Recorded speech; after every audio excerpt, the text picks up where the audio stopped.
ॐ गणानां त्वा गणपतिगं हवामहे कविं कवीनामुपमश्रवस्तमं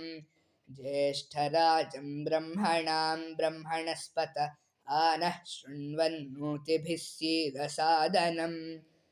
ॐ जातवेदसे सुनवाम सोममराति यतो निदहाति वेदः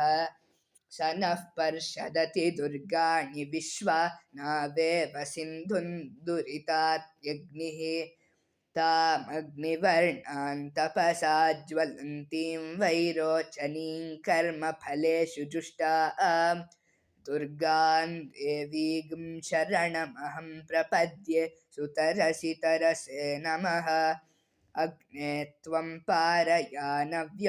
अस्मान् स्वस्तिभिरति दुर्गाणि विश्वा पूश्च पृथ्वी बहुला न उर्वी भवात् ओकायतनयाय संयोः विश्वानि नो दुर्गः जातवेदस्सिन्धुन्न नाव दुरितातिपर्षि अग्ने अत्रिवन्मनसा गृणानो अस्माकं बोध्यविता तनूनाम् प्रतनाजितगं सहमानमुग्रमग्निगं हुवेम परमात्सधस्तात् स नः पर्षदति दुर्गाणि विश्वाक्षामद्देवो अतिदुरितात्यग्निः प्रत्नोषिकमीड्यो अध्वरेषु सनाच्च होता नव्यश्च सत्सि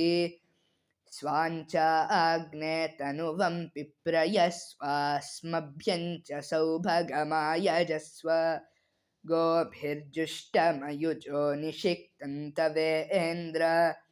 विष्णोरनुसञ्चरेम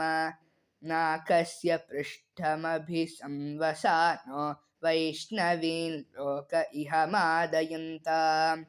श्रीगुरुभ्यो नमः हरिः ओम्।